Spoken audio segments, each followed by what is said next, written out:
I think the main Homeland Security concern is not only the violence that we see on these campuses, but it's also the radicalization of our youth, of our college students, U.S. citizens that are there trying to study. And I think that's the major concern that we've seen in the United States over the last several years, and we're certainly seeing it today, is, you don't have to be a foreign terrorist organization and trying to, come across the border. All you have to do is you have to start to radicalize individuals here in the U.S. To take further action down the line.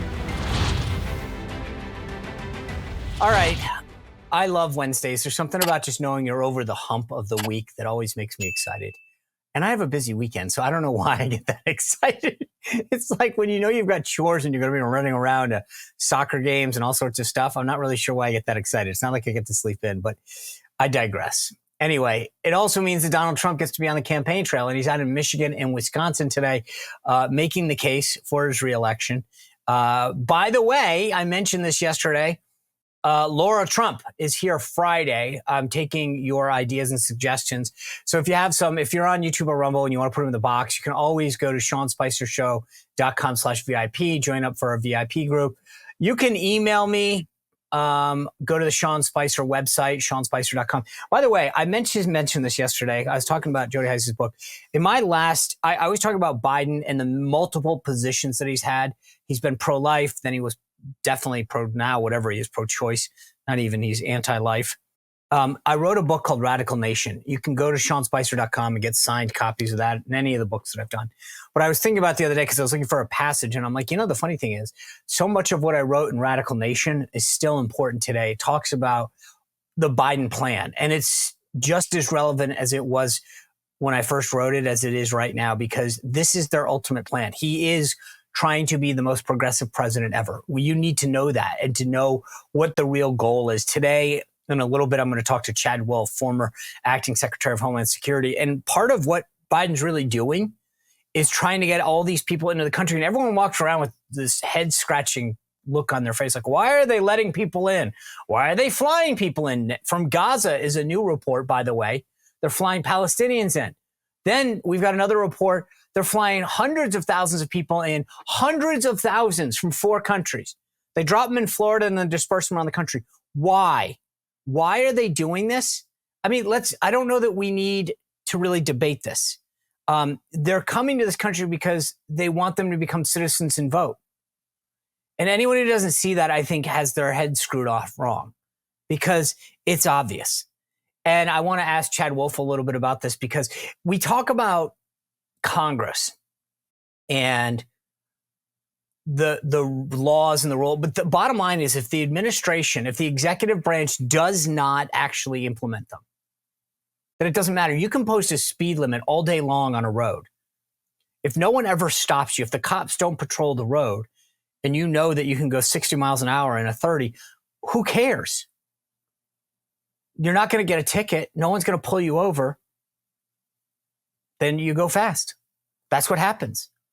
Everyone always tells you, oh, you can park over there because no one ever patrols it. You can go fast on that road because it's never patrolled.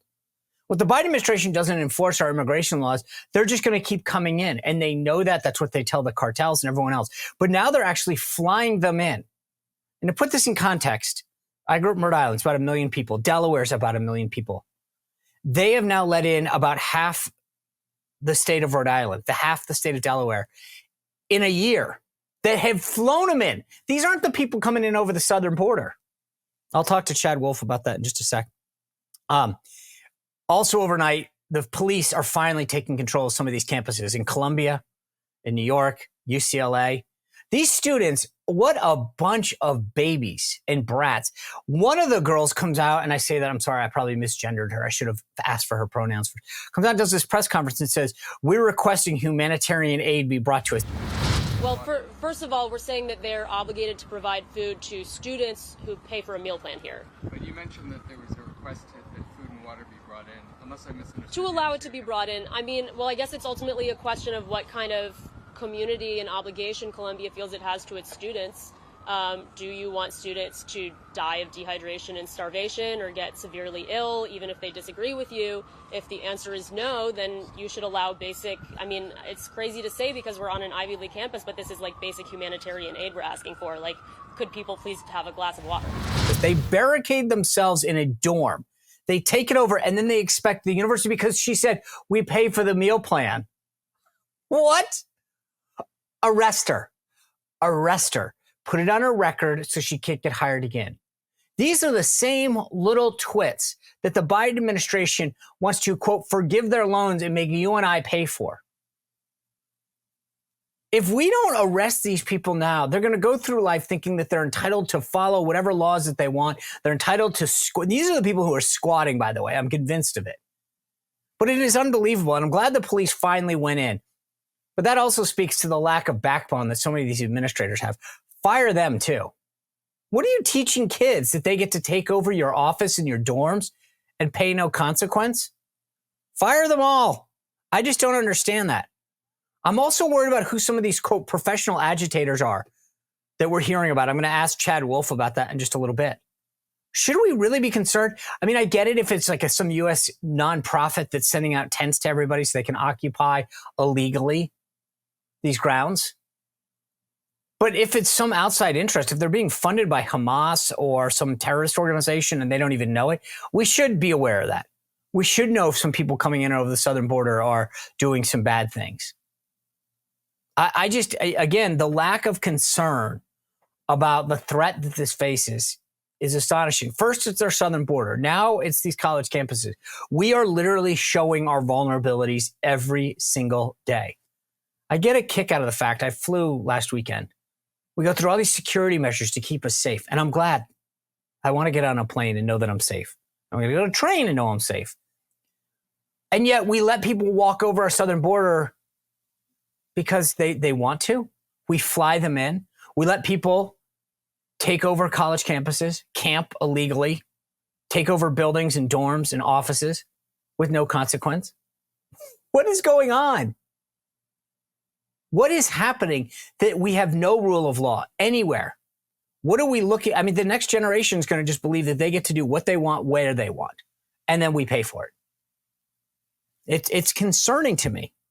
By the way, I mean, politically how this whole Gaza issue is hurting the kids, right? With the Biden administration, the youth vote is a big problem, and they know it. They know they have a problem. So what did they do?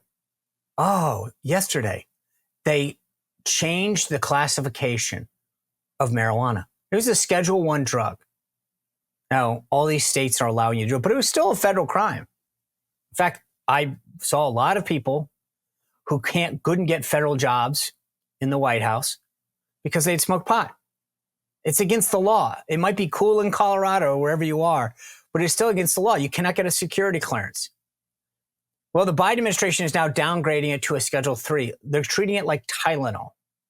I mean, I assume that the answer is we would just rather have you high because that's the only way you'll vote for us after you've seen our policies. You have to be high to continue to vote for Biden after what he has done policy-wise the last 3+ years. I mean, domestically, foreign policy-wise, maybe that's what they figure. The only way that we'll get these votes is if we just make sure that people can smoke a lot of pot. Right? I mean, I think that's what's happening here. Also today, the media is going nuts because Florida's 6-week abortion ban is going into effect. 6 weeks. They're freaking out. Your rights are under attack. You notice in any of these stories, any of them, the packages that they do on TV or the print articles, there's nobody ever quoted from the pro-life movement. There's no one that's ever had a positive experience that says, hey, I kept my child, I gave it up for adoption, kept my child and made me a greater person. They never include the other side, do they? Tells you everything you need to know about all these so-called media types. They call themselves reporter, I call them media types. They have an agenda. And it's very clear what it is. So I just say that because keep an idea over this. So this is going to be interesting how this all goes down, but a lot is happening here. I want to play you a funny clip before we get to Chad Wolf. and then we'll get to that and then I'll talk to you a little on the back end. During the 2016 campaign, I dealt a lot with a lot of the reporters that you see on television, right? Because they were out there covering this historic event. One of them was Katie Tur. She now has a show on MSNBC. I want to play you a clip that she had from MSNBC. Take a look. And Joe Biden is doing that, created 9 million jobs in his term in office. Donald Trump has the worst record of job loss of any president. So we just have to make sure people know. That was a global pandemic. He had the worst record of any president. We've had other concerns in our country. If you want to be an apologist for Donald Trump, that may be your role, but it ain't mine. And he has the worst. I don't think that anybody can accuse me of that. Okay. Now, you heard Katie Tur's response. I got to tell you, there is no one on the Trump campaign that would ever accuse Katie Tur of being like a Trump apologist. But this just shows you how ridiculous it is. If you are a Democrat and go on MSNBC and they even dare to push back a minute, then you're an apologist for the right, for Donald Trump. I mean, my God, Google Katie Tur. This is not someone that is a go-to for the right. Anyone. She hosts a show on MSNBC as a reward for how she covered him. She's a nice person, by the way. I like her, but I'm just saying that, like, this was a ridiculous that Nancy Pelosi is attacking Katie Tur for being an apologist, but that's how they judge you. If you dare say anything that could be construed as common sense or normal or pragmatic, well, then you're an apologist. You should be going all out to convict the guy, to put him in jail, to silence him. And if you disagree with anything that we say, well, we will call you that. Pretty unbelievable. All right. I want to get to Chad Wolf because we have a great discussion about where we are both with these students and what's going on. Should we be worried? What keeps him up at night? What keeps the former Secretary of Homeland Security up at night? I'm going to ask him that question because I worry a lot about what's going on our border. So not just was Chad the former acting Assistant Secretary of Homeland Security, but he also right now is the executive director of and chief strategy officer of America First Policy Institute and the chairman of their Homeland Security practice there. But they are putting forward policies all the time to help the next administration, the Trump second term, be ready to vet policies, to talk about ideas that the Trump administration could take off the shelf, maybe tweak a little, but go forward with. So it's ready day one. They're doing some amazing work over there. So let me bring Chad in after I tell you about two of the great sponsors that help make the show free across all platforms. And then we'll get to our discussion with Chad Wolf. If at the end of the day you have aching feet, I know what you're going through. You're on your feet all day long. The folks at Gravity Defier Shoes have created the perfect solution. They've used a combination of technology and orthotics to put together the perfect shoe for you. So at the end of the day, those aching feet are no more. So every pair of gravity defying shoes comes with orthotics. And if you've had foot problems, you know how important orthotics are to your footwear. Plus, they use Verso technology in every pair. That's the same kind of shock absorbing technology that's in a trampoline. So that takes that shock out of the heel. The shoes also help with your posture, meaning that you're taking a lot of the weight off of those key muscle groups. And at the end of the day, you feel a lot better than you probably do right now. The key, if you're looking to find this solution, is to go to gdefy.com and you can enter code SPICER30. That's going to get you $30 off any order of $150 or more. Trust me when I say that at the end of the day, if you've had feet problems, if you feel achy and tired, Gravity Defier shoes are the solution. So use code SPICER30 and go to gdefy.com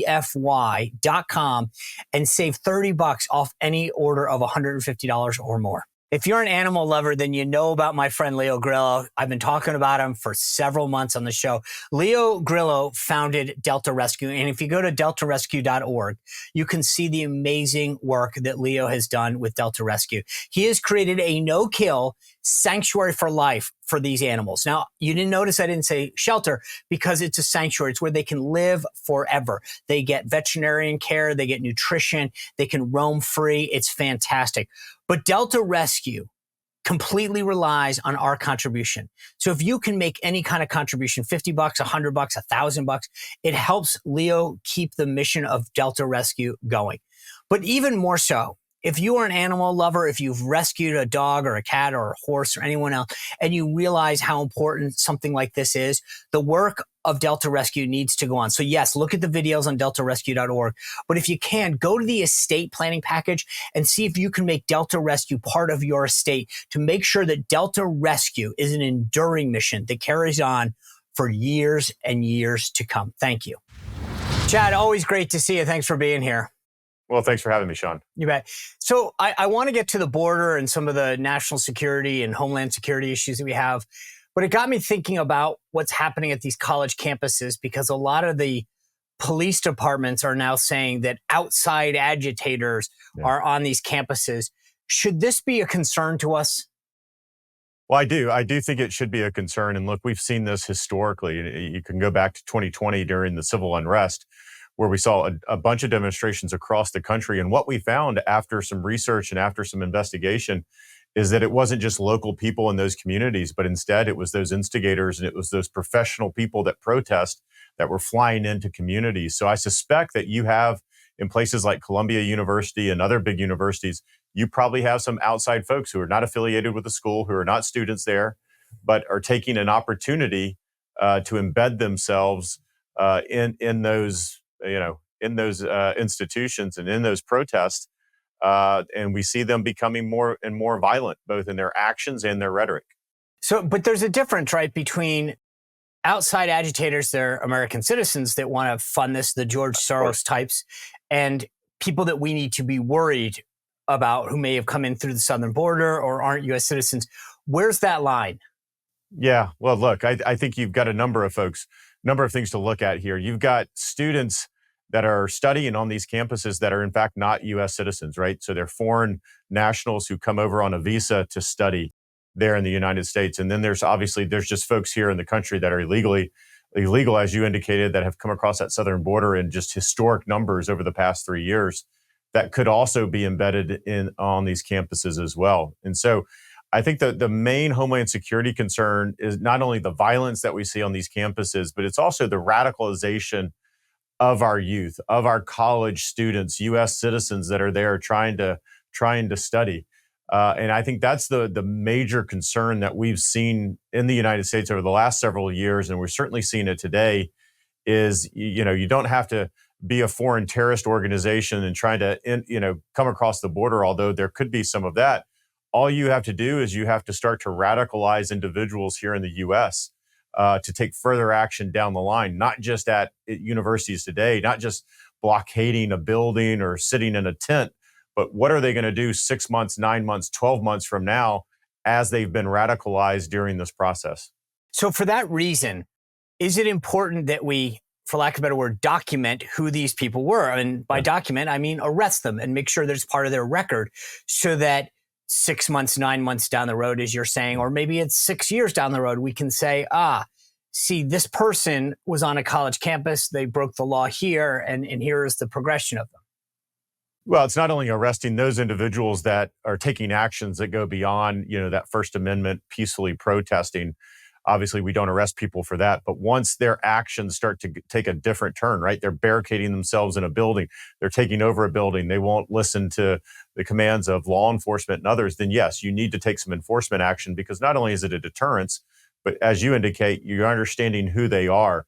You also, whether it's the Department of Justice, the FBI, local law enforcement, although I would say that the federal law enforcement's a little bit better able to do this, you need to start investigating, where is this money coming from? All of these protests that are taking place, it's not for free, right? It doesn't just happen. Right. They have to have some outside resources coming in to support and to help them. And I think that was one of the major downfalls in the summer of 2020, is we tried to understand where all this funding was coming from. And I think the FBI, the Department of Justice, has a role to play there. That's kind of what I was going to ask you next, is for a lot of these things, they're happening on college campuses. Columbia is a private university. The president finally called in the NYPD through May 15th to help them. May 17th, maybe that was the date. But it's sort of a local issue and then a local police and law enforcement issue. what is, beyond what you just mentioned, the proper role of the federal government and the federal agencies at this point? Well, once it starts to take a very violent turn, right? It's one thing to sit in a tent and protest and not leave. It's another thing to break into buildings, right? We've seen those images, destruction of property, barricading yourselves. Then you start to get a more organized nature of that protest.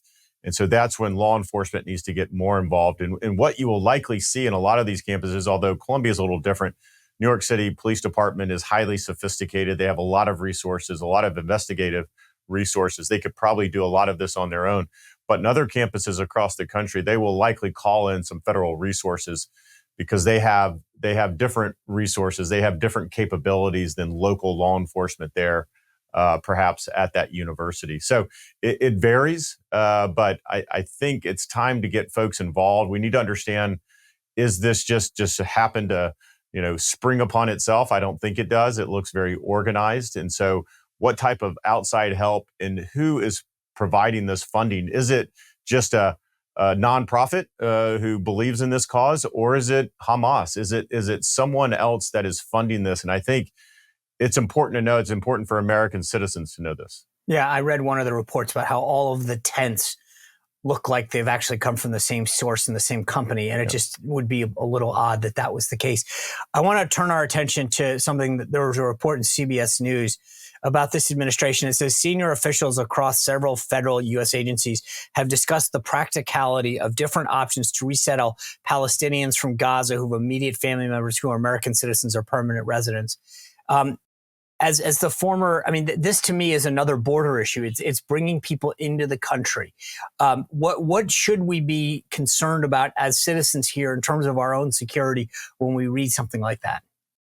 Yeah, I just, on the face of it, doesn't make a lot of sense to me. It doesn't make a lot of sense that you're going to Gaza, a territory thousands of miles away, and that the European Union countries closer are not accepting these individuals. And the question is, why? Why are they not accepting them?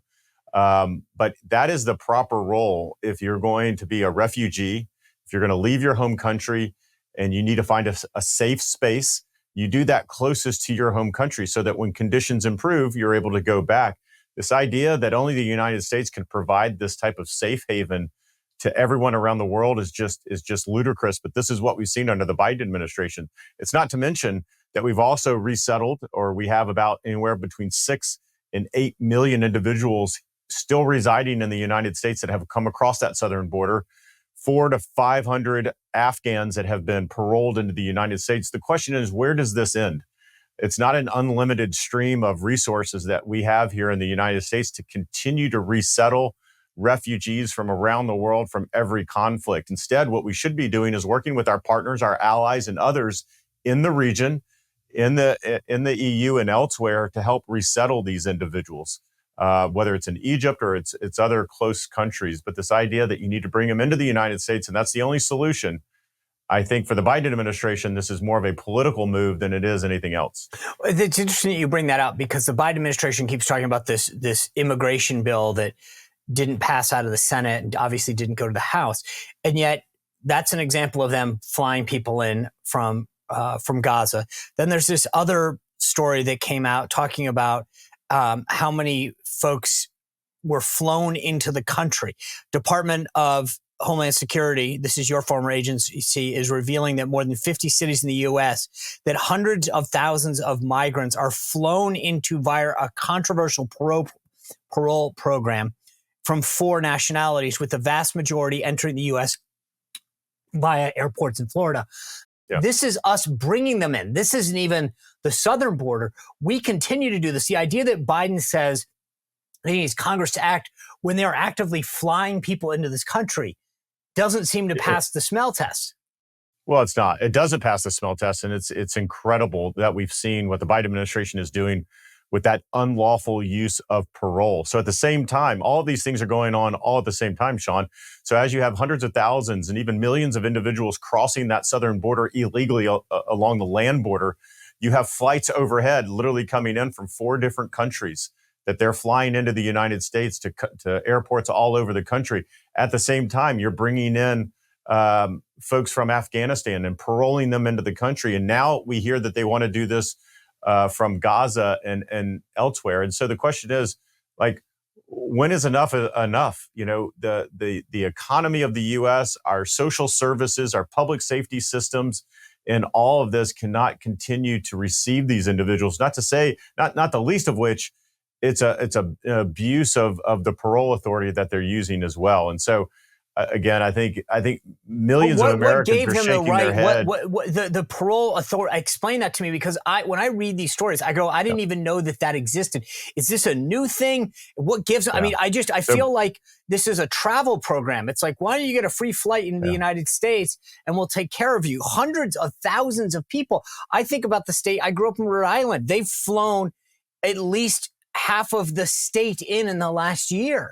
That's right. Well, they're using it very similar to a travel program. What they're basically saying is that these individuals from these 4 countries that they're giving parole to and flying them into the United States, they're saying that they will never, they won't qualify for asylum. They know that. And so they're saying, how else can we get them into the country? We can parole them in. Now, parole is historically used for very limited circumstances, very limited. And it's usually you're paroling 1 or 2 people in at a time. Maybe it's a medical treatment. Maybe they're testifying in a court of law. They do that for a couple of days, and then you remove them and you have them go back to their home country. You don't do what the Biden administration is doing, and which is a categorical parole. You're paroling thousands and hundreds of thousands of people into the country for 2 years. They get a work permit immediately, and they're here to stay. They're not leaving. The Biden administration knows this. And they just continue to do it, and they're very proud of it. They issue press releases about how well it's going. This is by design. Everything that you see along that southern border and over the last 3 years is by design, and they're executing on their strategy. Losing power is no fun, but unfortunately, so many of us have experienced that. Sometimes it's a natural disaster. Sometimes it's a pole that got hit down. And even more nowadays, they're warning about attacks on our electrical grid. So if you are out of power for an hour, maybe a day, a week, maybe a month or more, would you be ready?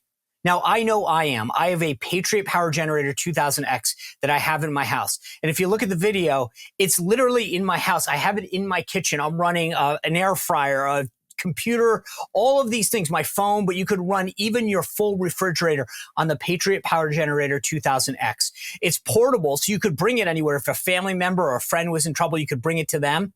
It can go in your house, as I'm showing you right there. There's no gas. There's no fumes. It runs off solar panels that come free with it. It's powered by the sun. How great is that? No fumes in your house, no noise in your house, no cords getting streamed out. The Patriot Power Generator 2000X is exactly what you need when the power goes out. Now, we know we don't want that to happen, but the odds are that it's going to happen, and you need to be ready like I am. Get the Patriot Power Generator 2000X right now by going to 4patriots.com/Spicer, 4patriots.com/Spicer, and be ready when an emergency comes your way.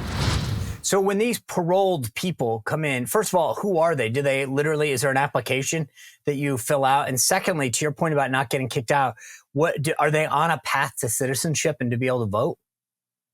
They're not on a path specifically. So they have a 2-year kind of parole authority that allows them to stay in the United States. Again, they get to travel freely within the United States. They get work authorization. They get other benefits as well. And at the end of 2 years, either the Biden administration is going to have to say, we're going to give them another 2 years. They're going to have to be removed from the country. Some will start to claim asylum. Watch for this, which I think is really, really interesting, which is you've been in the country for a year or more, and then they'll claim asylum from wherever they came, trying to remain here. Or the administration will give them temporary protective status, which they do quite liberally as well. And so there's a variety of different mechanisms that they can do to keep these individuals here. You're not putting them on a pathway per se, but you are allowing them to remain here in the country, which we've seen is kind of what the end goal is. Yeah, I mean, there's no question. But what gets even more shocking is there's a report that just came out that says the Biden administration's top border official declined to confirm that migrants who come over the southern border illegally are being vetted by federal law enforcement. So it's not just even that we're letting them in. We're not even vetting them to find out if they pose a danger to the country. Yeah, and vetting these individuals is very difficult. It's hard to vet them to begin with when you have so many, right? And it's a processing line. And so they have to do it really quickly. And so you don't get to sit down, you don't get to do interviews, you don't get to talk to these individuals for long periods of time, which you would normally want to do to understand who they are. And of course, where they come from, many instances, these countries don't have great records. And so you try to vet an individual from Ecuador or from Venezuela or Nicaragua. What are you vetting them against, right? You're vetting them against information that their home country perhaps is providing, but you don't know how good that is. And so it's very difficult to understand who these individuals in. But as you're processing them so quickly, you're losing the ability to really dig down into their background and understand that. Again, that's what we've seen for 3 years now. So if you're a career civil servant at the Department of Homeland Security where you led, what is the morale like? I mean, I get the Border Patrol might be a little upset, but overall, I assume that people who go to work there, post 9/11 in particular, are there because they feel a deep sense of commitment to protecting the country from future threats. Do you get the sense that the career folks are on board with this plan? Well, I think, when you look at DHS, the law enforcement officers, I think, are highly frustrated, whether it's Border Patrol, whether it's ICE, or whether it's any other part of DHS, because law enforcement officers at the end of the day want to enforce the law. They want to keep people safe. They want to keep bad things out of the country, and they're not being allowed to do that. I think if you look at like headquarters staff and personnel, they're probably a little bit more in tune with what the Biden administration is. They seem to be bent a little bit more on providing more access to individuals coming into the country. They have a little different view than a law enforcement officer does because they get to sit in headquarters. They don't actually interview anyone. They don't actually talk. They don't go down to the border. They don't see those national security threats up close and personal. For them, it's more theoretical. And when you get individuals like that, they tend to be a little bit more aligned with the Biden administration. So I know you guys at FPI do a lot of policy work and discussions about the next administration. There was a poll, I shared it with the audience earlier this week, that came out from Axios that shows the percent of Democrats who say that they support the following policies. And the one at the top of the list was implementing mass deportations of undocumented immigrants. 42% of Democrats support that. Okay. And then when you ask about travel bans, implementing travel bans on people from certain countries, it's 38%. Closing the southern border entirely, 35%. So clearly, despite the legacy media's lack of interest in this story, the message is getting through on a bipartisan basis. What do you guys and what do you recommend that people running for office do to continue to call attention to this issue? I think you just lead with the facts, and you lead with, what immigration law tells us to do, which is to say, for individuals, we should stop, obviously, folks that come into the country illegally. But for those that come and are released into American communities, they need to be removed once they have due process. And once an immigration judge says they have no legal right to be here, let's start removing individual. This idea, and the legacy media has done a great job of this. They try to paint this idea of you're deporting someone, you're removing, you're repatriating any individual. Well, that's bad. The United States is somehow seen as taking a terrible action if we're going to remove someone back to their home country, even if the home country is a little bit poor. It's not as wealthy as the United States. But this is an integral part of our immigration law, of anyone's immigration law, which is there's got to be a consequence for individuals that come here the wrong way, illegally. They don't have a right to be here. You need to remove them. And so what I would say to folks is just lean into that, because I think and some of that polling shows that most Americans understand that concept. You're going to have the far left who says, well, we shouldn't remove anyone because, it's dangerous back in their home countries. Well, that hasn't been proven. If they're truly being persecuted, they'll get asylum protections here in the United States. Otherwise, if they don't have a reason to be here, lawful reason, we need to remove them. Based on everything that you've known in the past in terms of the briefings that you used to get of classified intelligence, how concerned are you about an attack on the homeland from somebody who came into this country illegally, from 10 being imminent to 1, I sleep soundly at night? Yeah, I do not sleep soundly at night over these past several years. I think you've got a number of things going on. Not only do you have a wide open border, but you have other things that are going on in the world, whether it's the fall of Kabul and the disastrous withdrawal in Afghanistan and bringing hundreds of thousands of Afghans who weren't properly vetted and being released here into the country. obviously, you've got what's going on in Israel today and Hamas and others. And so you've got all these different things going on in the world. And at the same time, you have an open southern border that allows individuals to come in and then be released into American communities. So there's a number of things that are starting to line up here. And I think you just have to look at the FBI Director Wray, who's testified now a couple of different times over the past 4 months, who says all the lights are blinking red. We should be concerned about the threat here to the homeland and the opportunity for violence. And so I'm very concerned. I don't know why the Biden administration is not equally as concerned. And I don't know why they're not taking some pretty dramatic actions to better secure the homeland. But it seems to be business as usual, and let's not do anything differently. And if we do announce anything, our announcement is going to be how we can bring more individuals from overseas into the homeland. Yeah, I think we all know the real reason, that they're just playing with the odds. We want more people in this country that could potentially vote for us, and we think that the odds of them doing something are bad. And if something bad happens, we'll just blame it on Republicans for not passing a bipartisan bill. I mean, and they know they have the media with them. There's one last thing I want to get to you today. Yesterday, my former colleague, you served at the same time that Derek Lyons was staff secretary. He's now leading an organization that deals with election integrity. And he was on the show yesterday. And one of the things that I've asked all these folks as I cover this topic is what prevents an illegal from voting? And because we know that all these states give them driver's licenses. Right. And so Derek kept saying, that there are these sort of competing messages, right? One is, well, it's illegal to do that. So first of all, you're talking about someone who broke the law to come into this country. So why are they stopping suddenly now? But more importantly, that the Democrats are sending these messages that talk about how important it is to vote overall, writ large, because there's one group of people that are going to support mass deportations, i.e. wink, nod you, who are in this country illegally. So it's smarter for you to actually vote for us, right? They're basically encouraging them to do that because it's in their best interest to stay in this country by continuing another illegal activity, i.e. voting. Well, the Heritage Foundation put out a video that shows flyers coming from the Research Center in Mexico that show and encourage people to come into this country and vote illegally. But, when I was at the RNC during the 2016 election, we were brought into DHS headquarters, and they gave us a briefing on the elections and told us in unequivocal terms that our elections were going to be safe. Could you give that same briefing today based on what we know about how many people are coming in? Well, I think we're talking about two different things here, Sean, and I share a lot of your concerns, at least from the Department of Homeland Security's perspective. When they talk about a safe and secure election, it's about the integrity of the voting machines themselves, the physical infrastructure of those voting machines. It has nothing actually to do with illegals voting, voter rolls not being cleaned, dead people on voter rolls, illegal votes being cast, and things of that nature. And I think that's where the department and specifically CISA has gotten crosswise with the American people over the last several years, is they've gone a little bit beyond their mandate. They don't have the expertise, nor the reach or the understanding to know what's going on across every single state.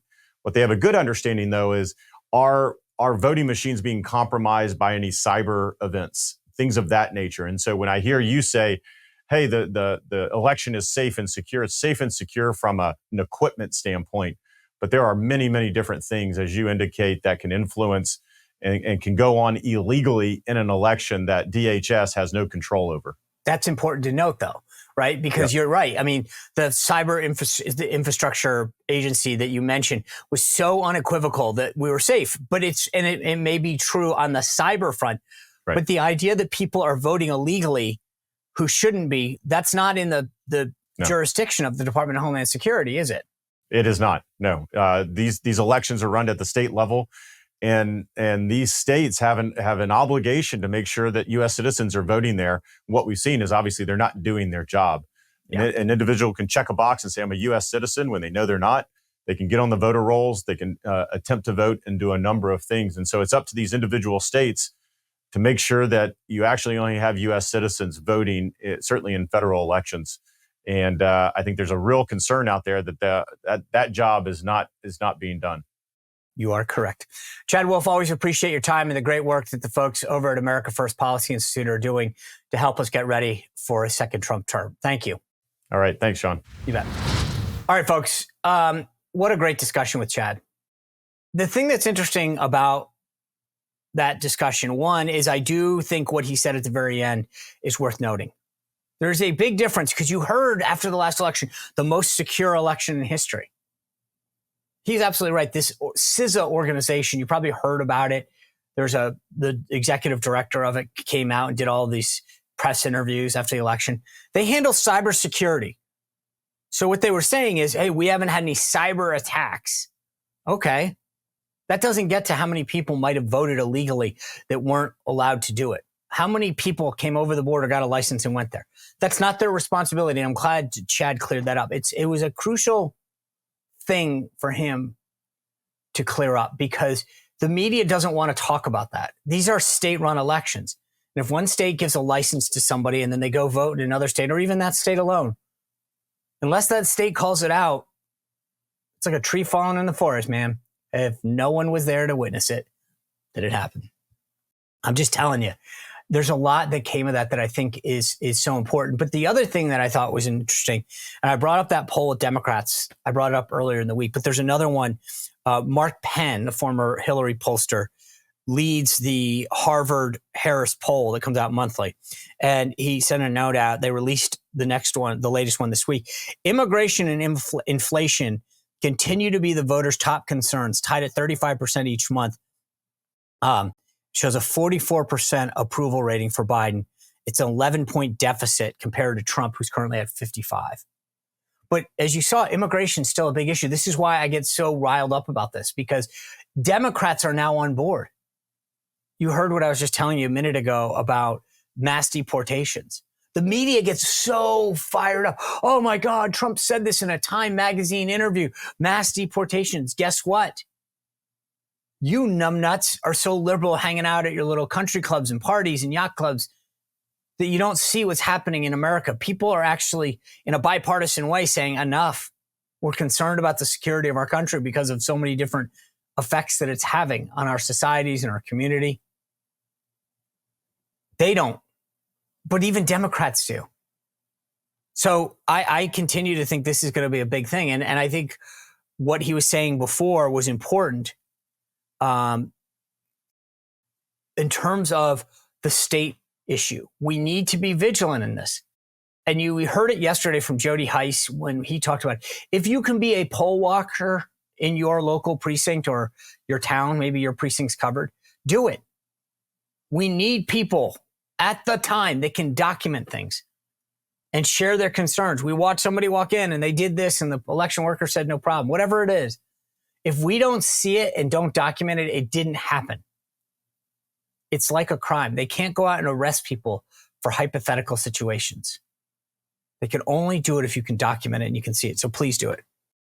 The last thing I want to touch on today was an interesting story that came out in the New York Post. And it details this plot to oust Karine Jean-Pierre, the White House press secretary. So the story in the New York Post, written by White House correspondent Steve Nelson, goes something like this. Anita Dunn, who is, by all intents and purposes, I think her title is technically senior advisor, but she oversees all of the messaging and communications at the White House. I mean, she is the mother bear, right? Her husband, by the way, is Bob Bauer, President Biden's personal attorney. And they've known the guy forever. I mean, they are in the inner circle. So she hatches this plan to get a bunch of prominent Democrats to reach out to Karine Jean-Pierre and say, Karine, maybe it's time you move on. I'm sure there's something that you could get. And Karine's answer is no. I mean, she consulted her book. She opened it up and said, I'm not able to further comment on that. I'm kidding. But that was, I'm sure she had to consult her book to answer her own question. But Anita Dunn apparently loops in Jeff Zients, the White House chief of staff, and a bunch of other people who got contacted by Anita Dunn are leaking this out that are saying, hey, Anita Dunn reached out to us.